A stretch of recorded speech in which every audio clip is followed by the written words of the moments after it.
Quand il avait 9 ans, Robert et son ami d'enfance Mike n'ont pas été invités à la maison de bord de mer d'un camarade de classe parce qu'ils étaient des enfants pauvres.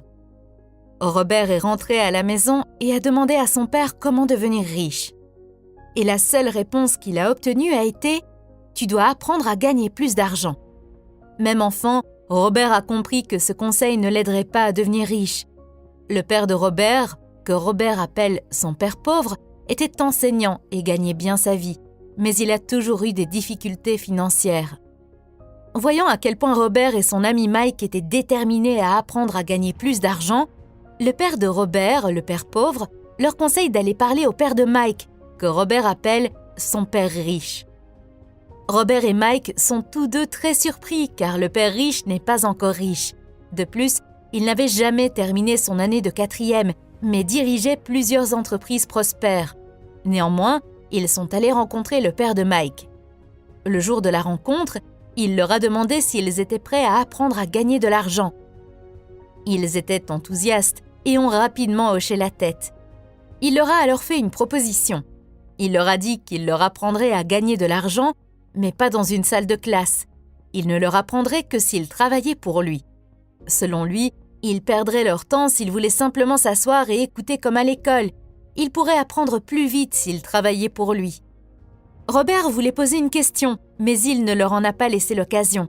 Il a dit que s'il ne pouvait pas prendre une décision décisive, alors il n'apprendrait jamais à gagner de l'argent. Les opportunités vont et viennent, et être capable de savoir quand prendre des décisions rapides est une compétence importante. Il savait qu'il devait prendre une décision. Robert et Mike se sont regardés et ont tous deux accepté l'offre. Le père de Mike était heureux et a dit qu'il les paierait 10 centimes de l'heure et qu'il travaillerait 3 heures chaque samedi. Même si Robert avait un match de softball ce jour-là, il a choisi de travailler et d'apprendre au lieu de jouer. Il savait que c'était sa chance et il ne voulait pas la gâcher. Robert et Mike ont donc commencé à travailler pour Madame Martin, qui était une employée du père de Mike et qui s'occupait d'un petit supermarché. C'était le genre de magasin où les gens achetaient des produits de première nécessité, comme le lait, le pain, le beurre et les cigarettes. Le seul problème était que les magasins n'avaient pas de climatisation, donc ils devaient garder les portes grandes ouvertes sur la route et le parking, ce qui signifiait que la poussière tourbillonnait et se déposait à l'intérieur chaque fois qu'une voiture passait. Leur travail consistait à retirer les boîtes de conserve des étagères, à les brosser avec un plumeau pour enlever la poussière, puis à les ranger soigneusement. C'était un travail ennuyeux et abrutissant. Ils travaillaient 3 heures chaque samedi et étaient payés 30 centimes, ce qui n'était pas très excitant pour eux, car une bande dessinée coûtait 10 centimes à l'époque. Ils le faisaient parce qu'ils voulaient apprendre à gagner de l'argent, mais après 3 semaines de travail, Robert était prêt à abandonner. Il se sentait comme un esclave, travaillant pour seulement 10 centimes de l'heure, et il n'avait même pas vu le père de Mike depuis la première rencontre. Alors, à l'heure du déjeuner, la 4e semaine, il a dit à Mike qu'il arrêtait. L'école était déjà assez ennuyeuse et il ne voulait plus perdre ses samedis à faire ce travail. Il en avait marre. À sa grande surprise, Mike s'est mis à sourire et a dit que son père s'attendait à ce que cela se produise. Il avait dit à Mike de le rencontrer quand Robert serait prêt à arrêter.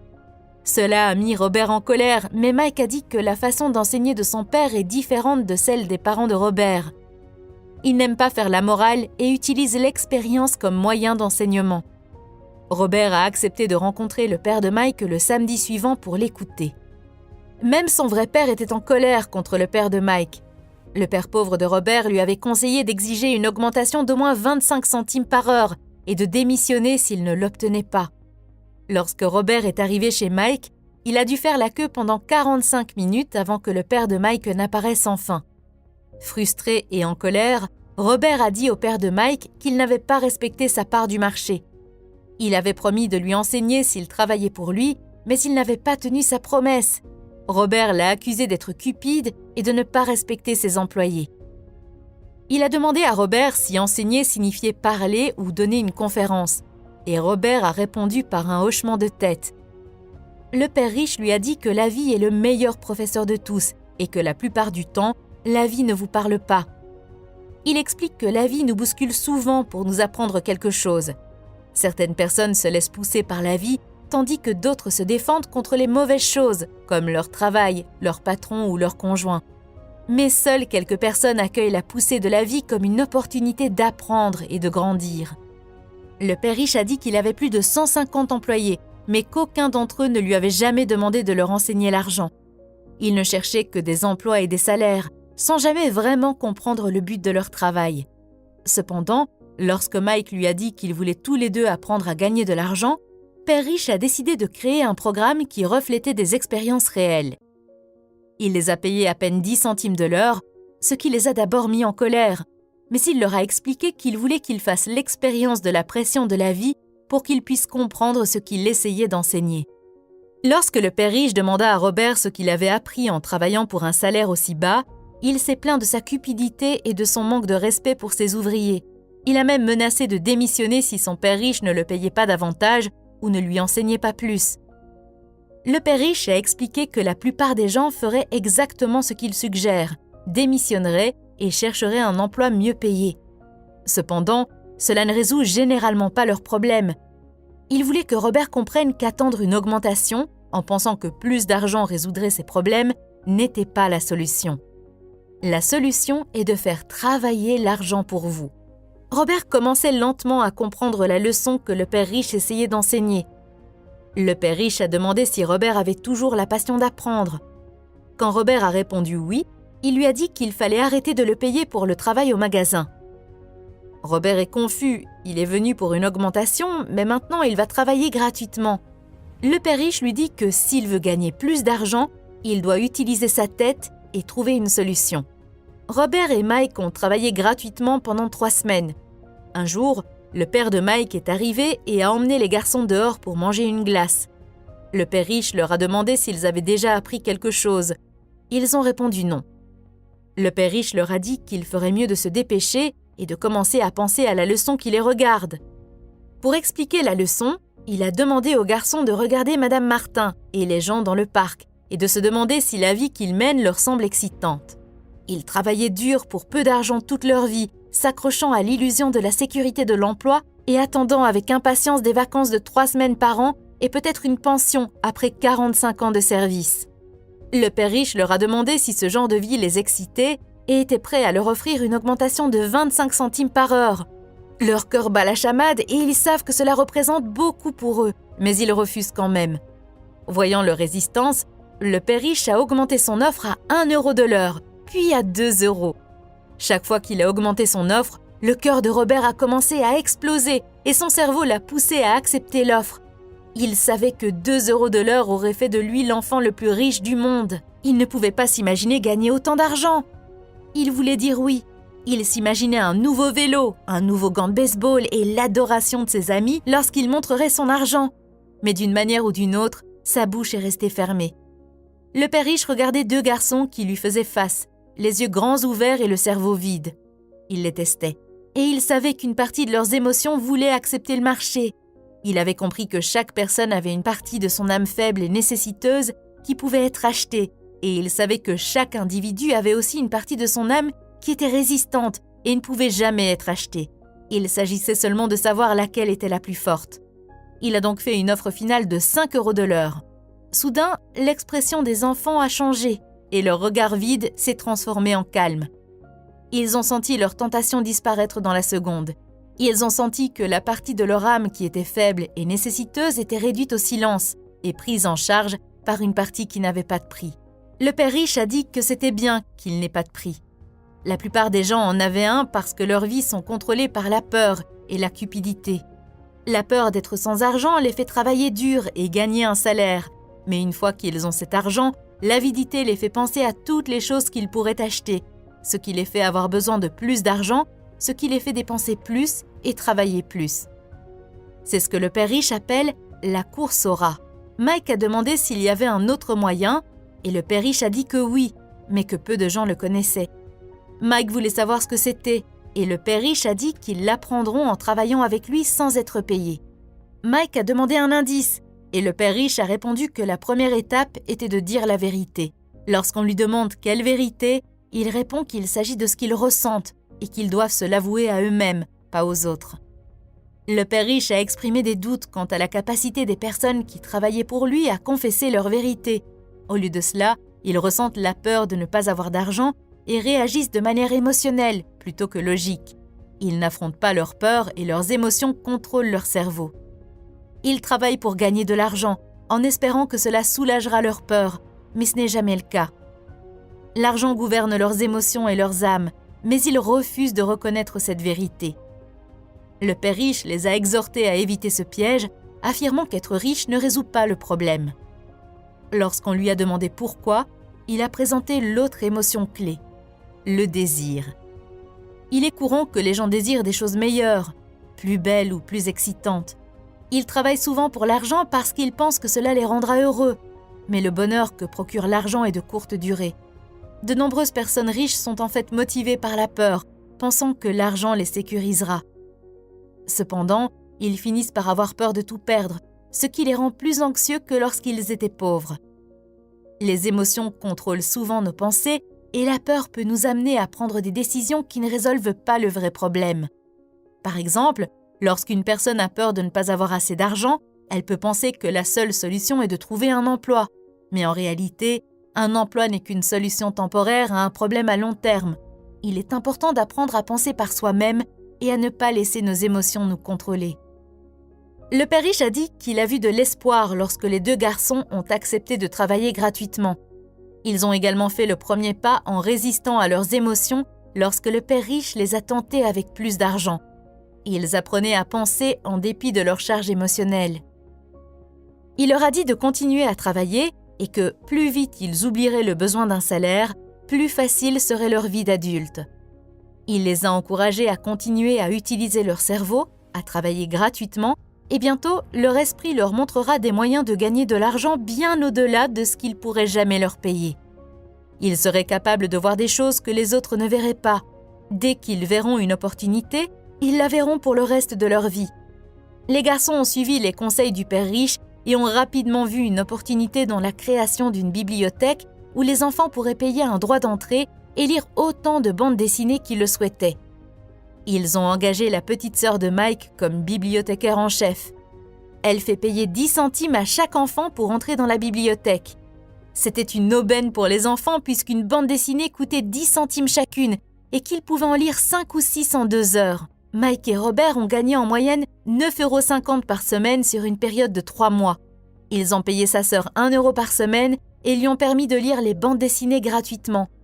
Ils ont dû fermer la bibliothèque au bout de 3 mois à cause d'une bagarre, mais ils avaient déjà appris à faire travailler l'argent pour eux, même s'ils n'étaient pas physiquement présents.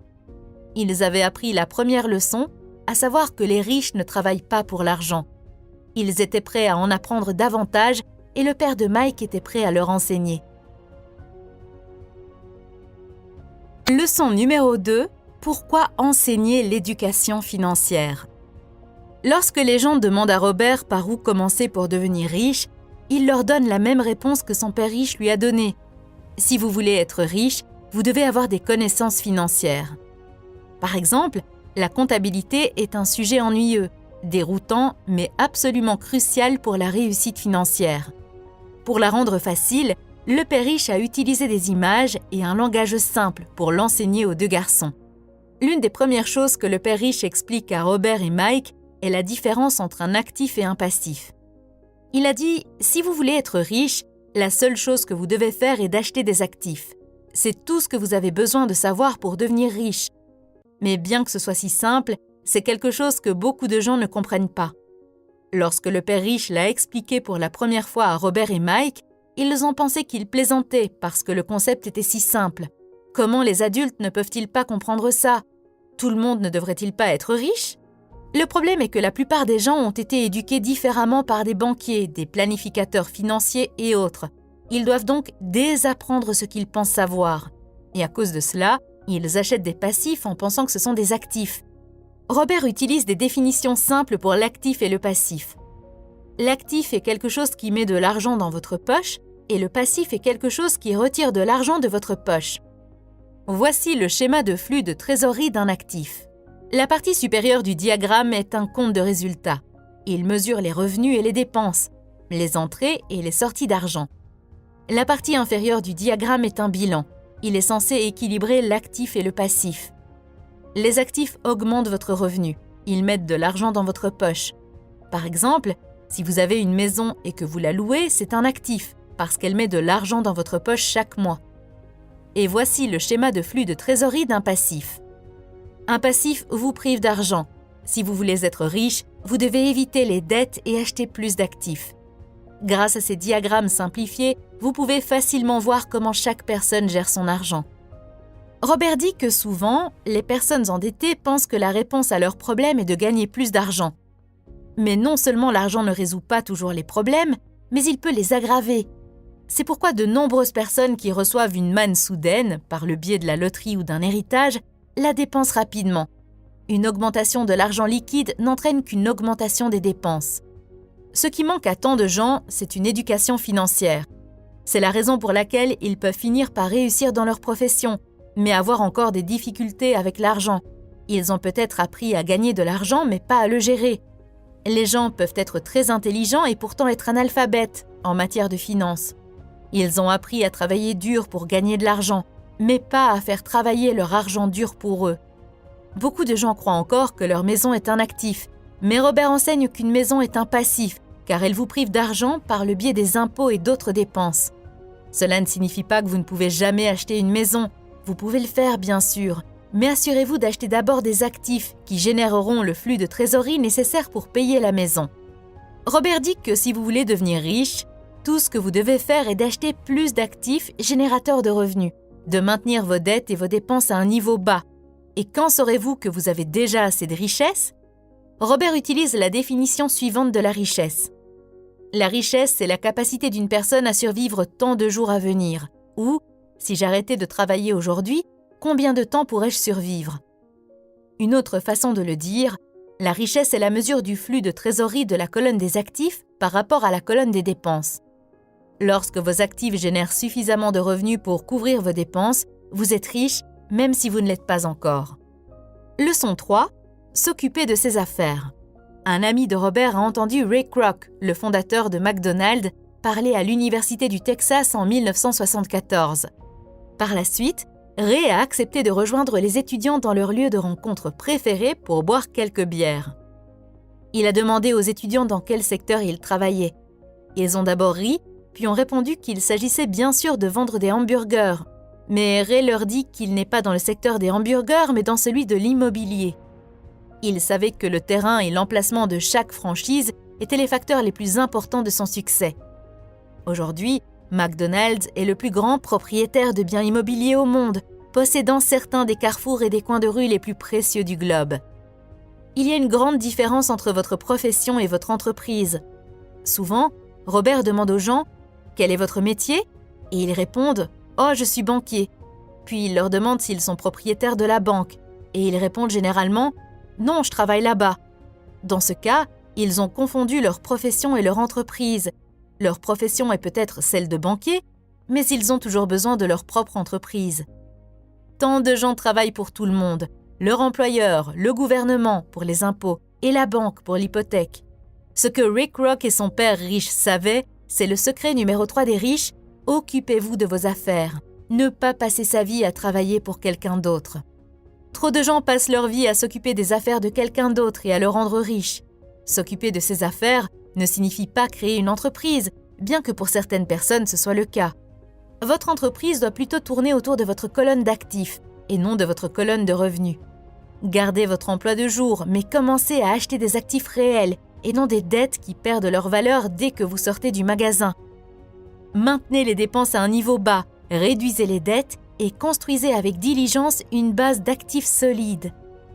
Les parents doivent enseigner cela aux jeunes avant qu'ils ne quittent leur maison, afin qu'ils comprennent ce qu'est un véritable actif et qu'ils ne se retrouvent pas piégés dans un style de vie endetté. Selon Robert, les véritables actifs entrent dans la catégorie suivante. Les entreprises qui ne nécessitent pas sa présence. Il en est le propriétaire, mais elles sont gérées ou dirigées par d'autres personnes.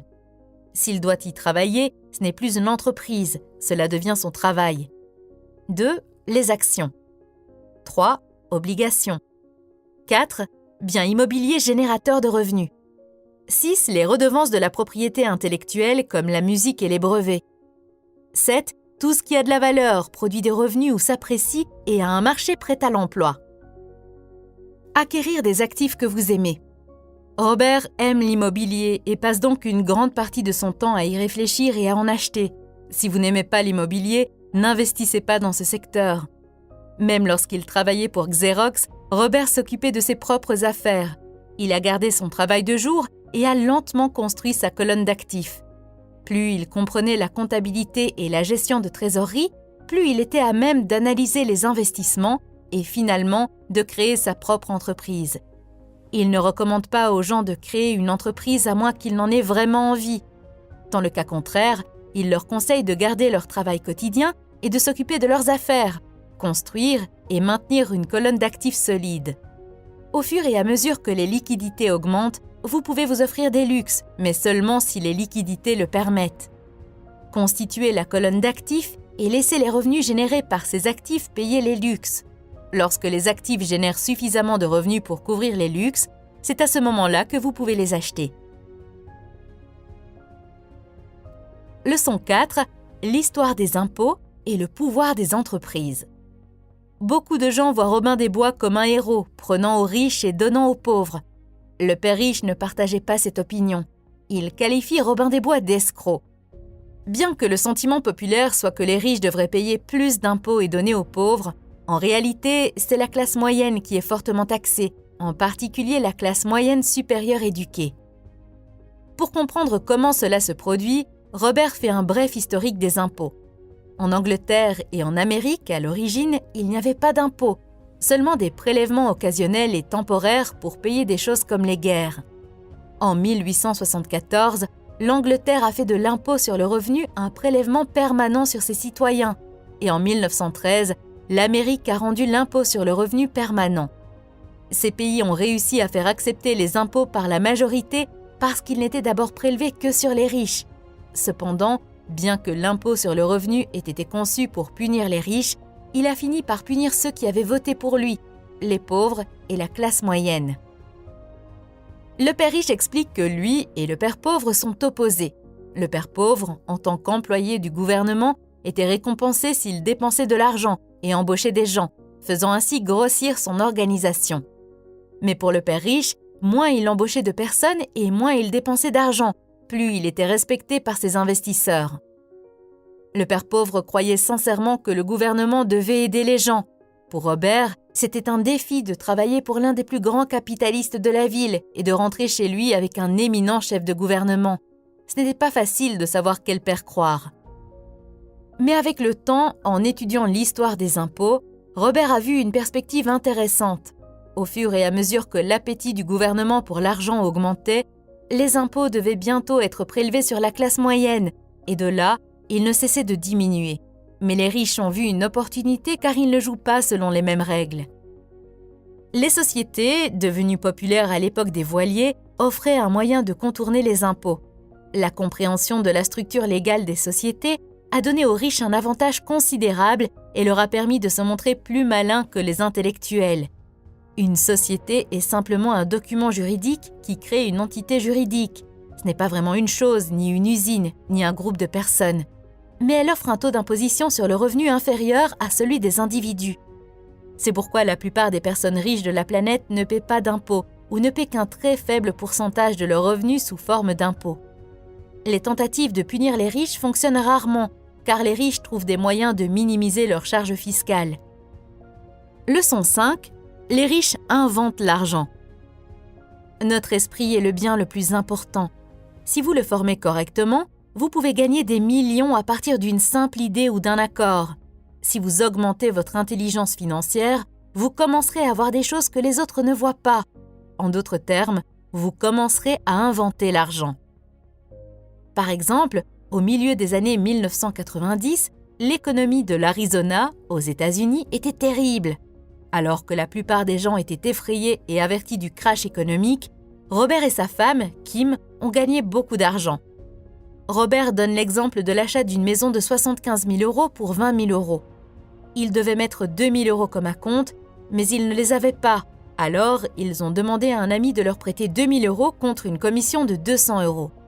L'ami a accepté, et pendant que l'achat était en cours, Robert a publié une annonce annonçant la même maison de 75 000 € pour seulement 60 000 € et n'exigeait aucun acompte de la part des acheteurs. Dès que la maison a été légalement à lui, il l'a vendue en quelques minutes et les 40 000 € ont été créés presque à partir de rien. Temps de travail total, 5 heures. Ce que cet exemple simplifié illustre, c'est comment les idées peuvent créer des centaines de milliers de dollars si vous améliorez votre intelligence financière et voyez ce que les autres manquent. Robert dit « Les marchés montent et descendent et les investissements vont et viennent. Le monde vous offre toujours des opportunités de vie. Vous devez simplement être capable de les voir. Plus vous développez votre intelligence financière, ce qui prend du temps, plus les opportunités qui s'offrent à vous sont nombreuses. De nombreux changements sont à venir dans notre monde et développer votre QI financier vous permet de voir cet avenir de changement à travers la lentille de l'excitation et non de la crainte.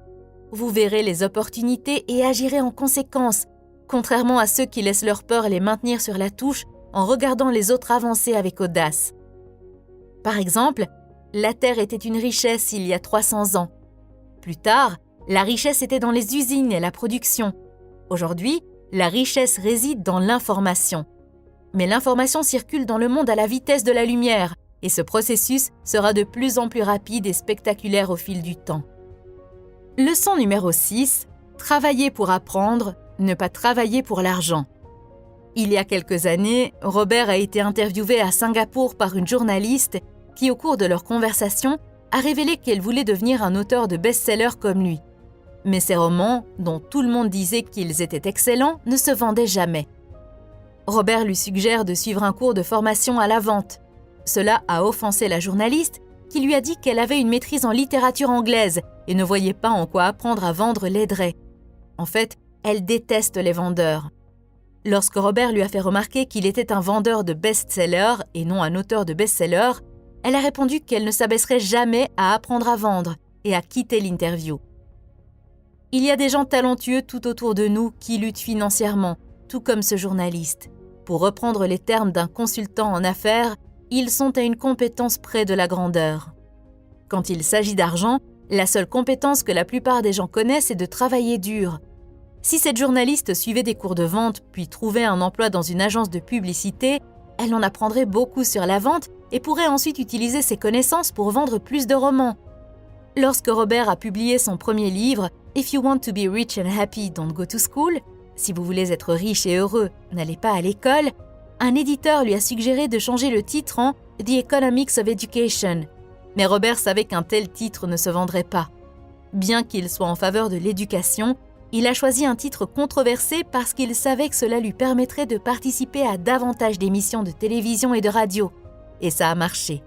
Le père riche a encouragé Robert à apprendre un peu sur beaucoup de choses. C'est pourquoi Robert et son ami Mike ont travaillé dans de nombreux endroits en grandissant afin d'acquérir une variété d'expériences. La plupart des gens travaillent dur pour obtenir un emploi sûr, en se concentrant sur le salaire et les avantages à court terme. Ce qu'ils devraient faire, c'est chercher un travail qui leur permettra d'acquérir les compétences dont ils auront besoin. Robert recommande une vision à long terme. Au lieu de travailler simplement pour l'argent et la sécurité, prenez un deuxième emploi pour apprendre une deuxième compétence. Beaucoup résisteront à cette idée, car ils ne seront pas prêts à changer. Mais c'est comme aller à la salle de sport. Vous devrez peut-être vous convaincre de commencer, mais vous serez tellement heureux de l'avoir fait une fois l'entraînement terminé. Le père pauvre voulait que Robert devienne spécialisé, même si ça n'a pas bien marché dans sa propre vie.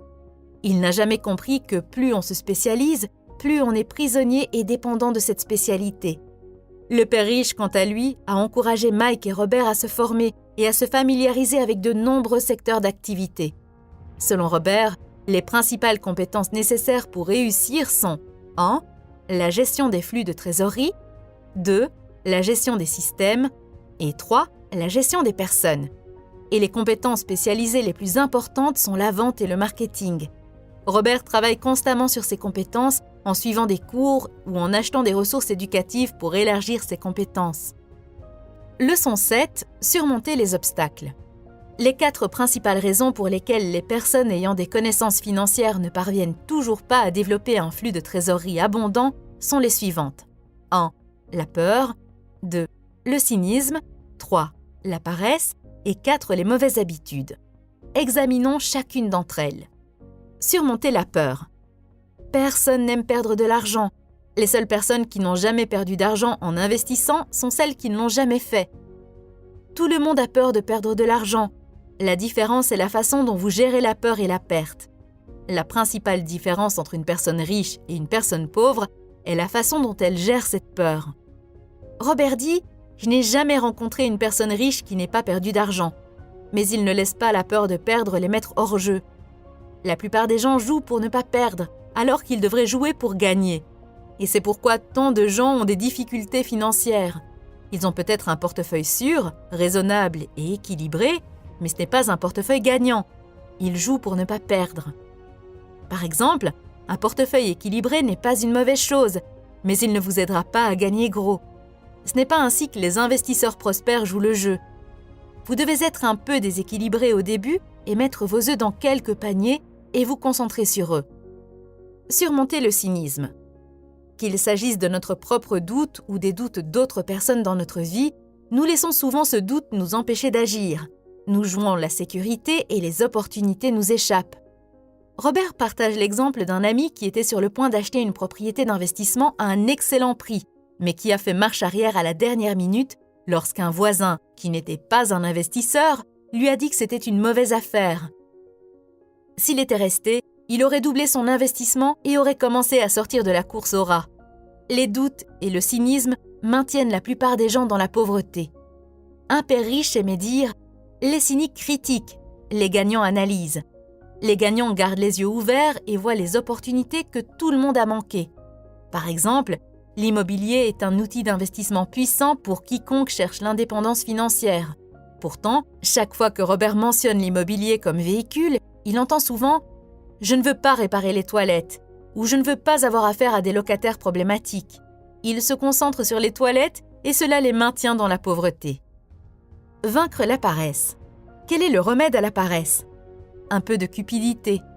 Cela peut être difficile à entendre car beaucoup d'entre nous ont été élevés pour voir la cupidité ou le désir comme une mauvaise chose.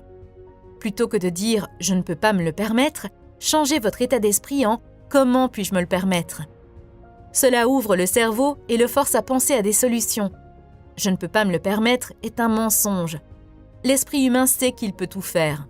En disant que vous ne pouvez pas faire quelque chose, vous créez un conflit entre votre esprit et votre esprit paresseux. Comment puis-je me le permettre ? Créer un esprit plus fort et un esprit dynamique. Sans cette petite avidité, le désir d'avoir quelque chose de mieux ne serait pas possible. Notre monde progresse parce que nous désirons tous une vie meilleure. De nouvelles inventions sont réalisées parce que nous désirons quelque chose de mieux. Nous allons à l'école et étudions dur parce que nous voulons quelque chose de mieux. Trop d'avidité est mauvaise, mais un peu peut vous motiver. Surmonter les mauvaises habitudes. Pour réussir, vous devez prendre des habitudes qui marchent. Le père pauvre payait toujours les autres en premier et lui-même en dernier, mais il lui restait rarement de l'argent. C'était son habitude. Au contraire, le père riche se payait toujours en premier, même s'il était à court d'argent. Il savait que les créanciers et le gouvernement se plaindraient s'il ne les payait pas. Cela motivait le père riche à chercher d'autres formes de revenus pour les payer. S'il se payait en dernier, il ne ressentirait pas ce genre de pression productive. Le fait de se forcer à réfléchir à la manière de trouver un revenu supplémentaire pour payer les créanciers l'a rendu plus fort. C'est tout pour cette vidéo. J'ai résumé quelques autres livres de Robert Kiyosaki. Si vous êtes intéressé, consultez la playlist que vous voyez sur votre écran. Merci de votre attention. À bientôt.